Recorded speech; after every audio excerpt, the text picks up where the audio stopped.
Welcome back, class. We're going to continue now our look at separation of variables as a way of solving first-order differential equations.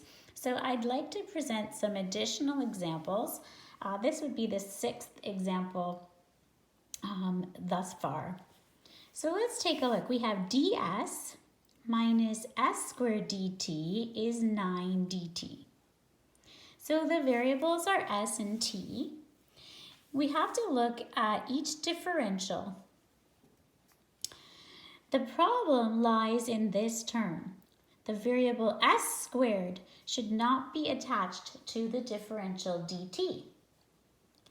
Now, normally we could divide all the terms by s squared, but look at what that would do here. If we divide by s squared, then here we would have 9 over s squared dt.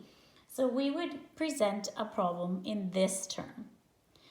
So how can we handle this?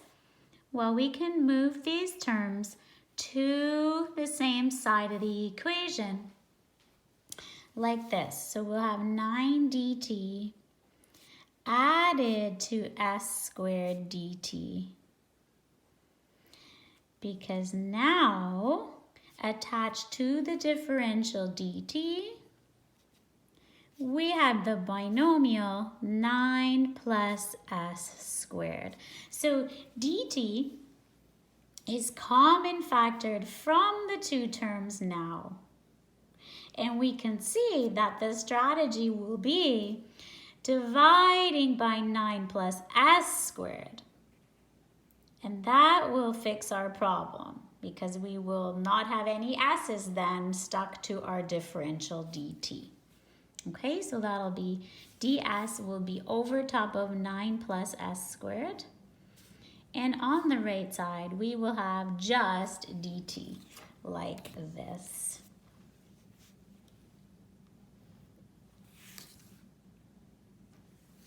Okay, so again, if we had just divided by s squared to fix this term, we would create a problem for this term because it would then have been 9 over s squared. So then attached to this differential dt would have been an s.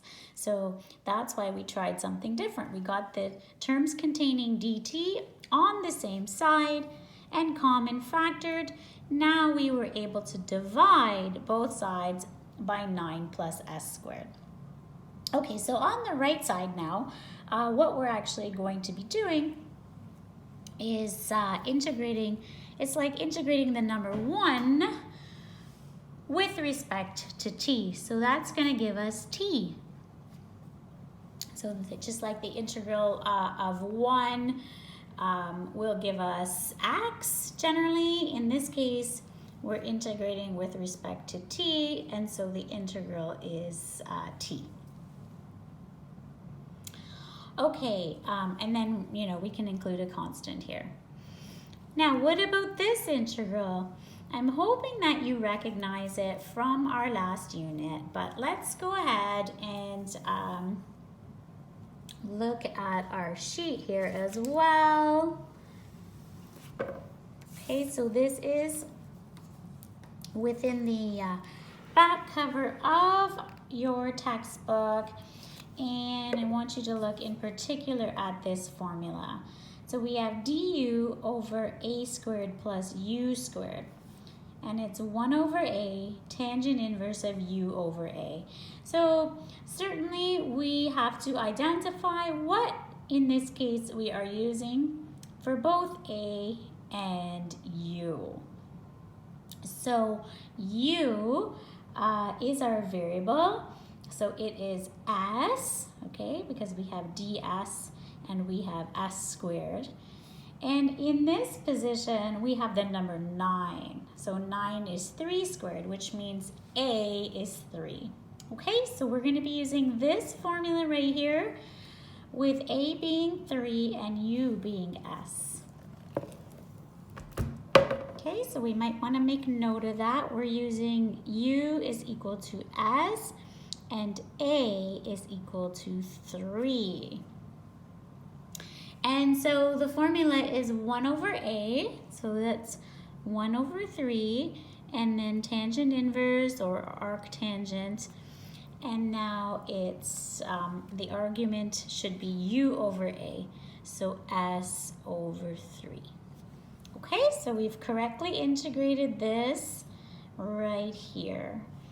And we're all set, except we can clear out this fraction here by tripling the equation. So that means I'm going to call this C1 temporarily. Now we're going to multiply through by 3. Now, very important to note that when we do this, it will not change this argument. Multiplication by 3 will only impact the coefficients here and here. So this will be 3 times 1/3, which is 1. The argument cannot be changed. So this fraction cannot be eliminated. This now becomes 3 times t. And here, of course, will be 3c1, and we will call that c. Okay, so c is 3 times the original constant c1, like that. All right, so now let's take a look at this one. Do we have a similar problem? So what are the problems? Well, it looks to me there is a problem in every term. So let's just try to handle the problems one by one. What if we first try to divide the terms by y? Should we try that first? Let's see what that would give us. So that would be dt. Here, t over y. And here, if we divide by y, 3t dt. Okay, so that's a little bit better. Are there any other issues? The only issue remaining is here. How do we fix it? We have to divide the terms by t. And then what will we have? We'll have dt over t.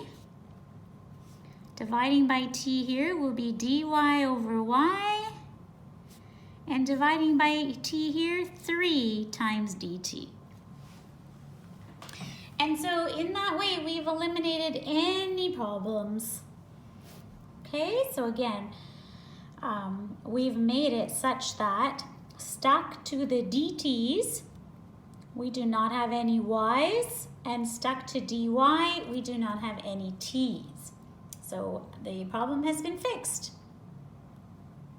So now we just have to integrate each term. So here and here, these are both natural logarithms once integrated, right? The integral of du over u is ln u. So here we have ln t. What do we have here? Ln y. Okay, now this is integrating the number 3 with respect to t. So that is 3t plus c.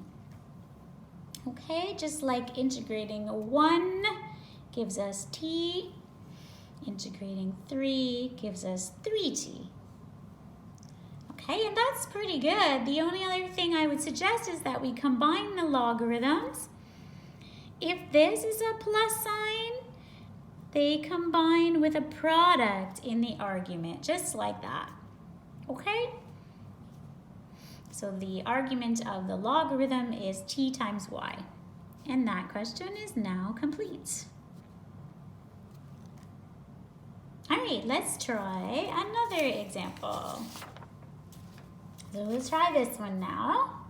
This would be our 8th example thus far, between both videos, that is. So let's have a look. No problem in this term, no problem in this term. But here, we cannot have this function of x stuck to this differential dy. So I'm going to divide all of the terms by e to the 2x. Oops, that should be an x.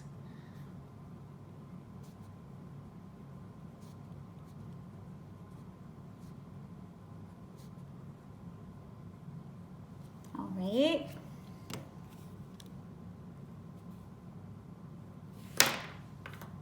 Okay, that turned out a bit funny, but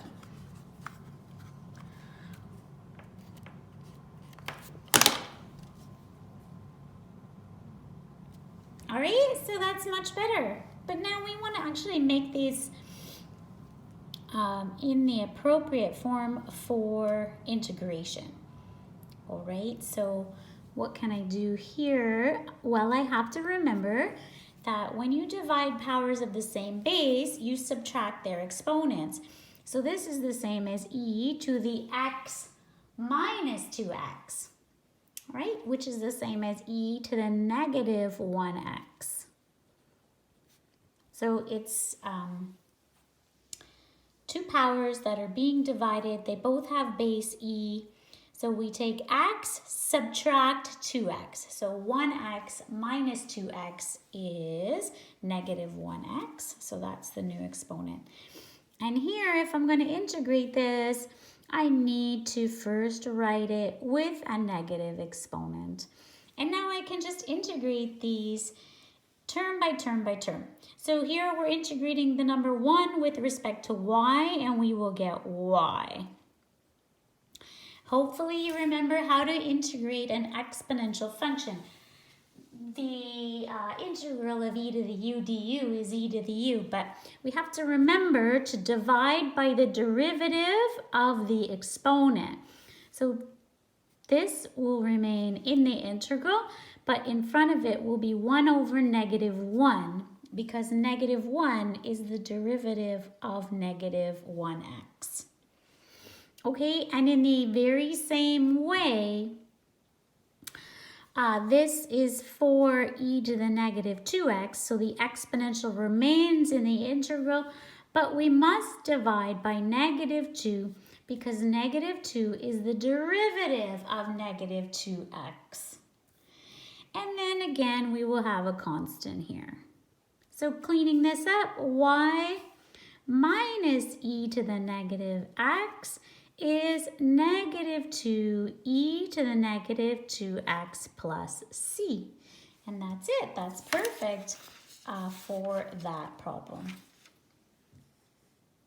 Okay, so integrating the exponential function is very easy. You repeat the exponential function, but you need to divide by the derivative of the exponent in each case. Negative 1 here, negative 2 here, because those are the derivatives of negative x and negative 2x respectively. Okay, let's do one more problem before I leave you to practice these. Okay, so here the variables are theta and y. First step, no differentials in the denominator. So we are going to begin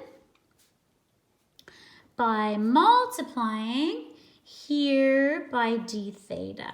Okay, so all terms are multiplied by d theta to begin. So much better already. Now, there is a problem in this term, certainly. Because the differential is dy, I should not have any theta in this term. Well, theta is the argument of cosecant theta. So to eliminate theta, we actually have to divide all terms by cosecant theta. So what are we going to get? We're going to get cos squared theta divided by cosecant theta,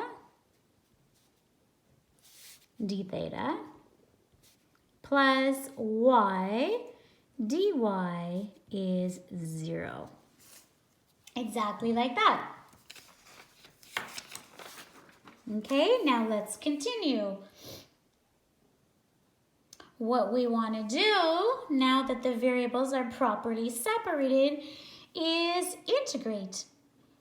Okay, so this one is all set up for integration. We're integrating y with respect to y.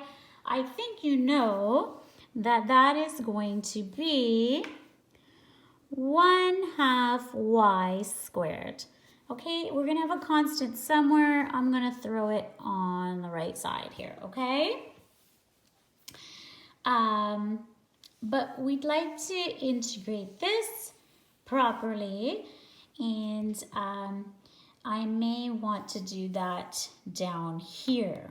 Okay, so what we're trying to do is integrate cos squared theta over cosecant theta d theta.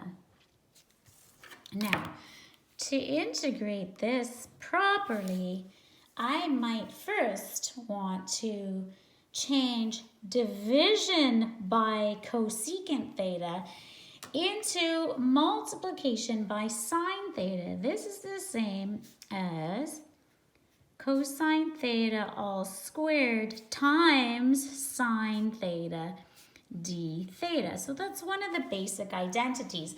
1 over sine is cosecant. Similarly, 1 over cosecant is sine. Okay, so these basic identities can actually be found in the front jacket of your textbook. So I'm going to show you, okay? Look, this is the front jacket now. The one I've just used is this first one. We had cosecant in the denominator, and of course that's the same as sine. So sine is 1 over cosecant theta. Okay, so that's the one I used to change from division by cosecant to multiplication by sine. All right, cos squared theta is exactly the same as cosine theta all squared. And so now it's time for a u substitution. And I know that I take the quantity in the bracket here and I call that u. What's the derivative of cosine theta? You should probably remember that, but if not, look in the back jacket. The derivative of cosine is negative sine. Negative sine. Okay, so we get here negative sine theta. Don't forget the differential will be d theta. Okay, so now let's have a look. What do we have here? We have the integral of, this part is u. So we have u squared. And now, how does this part compare to du?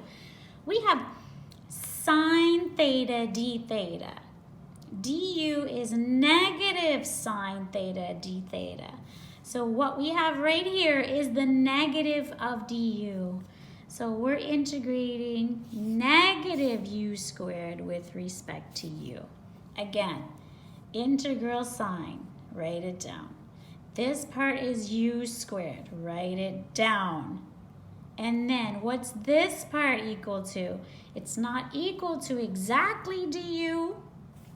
It's actually equal to the negative of du. So we're integrating negative u squared. It's like having a negative 1 factor in front of the integral, right? Same deal. And so we end up with 1/3 u cubed. And of course there's a constant, but I've already included it there. So negative 1/3 u cubed, or negative what?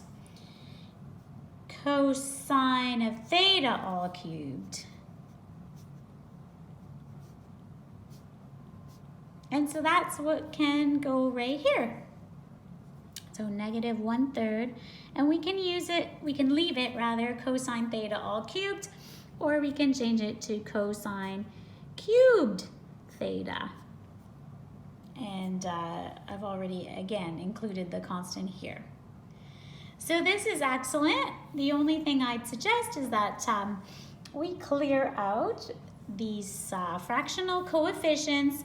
I'm going to multiply all terms, rather, by -6. So we'll change this to a C1. When I multiply by -6, we'll get a +2 here. And when I multiply by -6, this will be a -3. And then this is -6C1, but I'm just going to call it C. And we're done. So a quick note, my C is -6 times the original C1.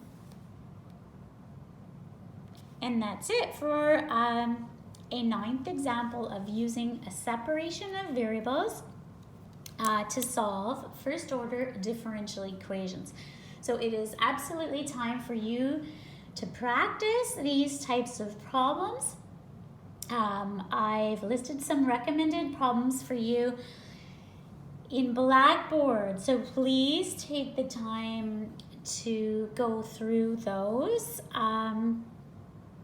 I will have one more video on separation of variables, but it will be finding what we call a particular solution. All of the examples we've done so far, all 9 of them, have this constant remaining in them, which means we have found a general solution to the problem. In the next video, I'll show you how, if we have some additional information provided, we can solve for C in the general equation to find what we call a specific or particular solution. Okay? All right, but before taking a look at that video, you really need to practice some problems from your textbook. Okay, thanks so much and have a great day.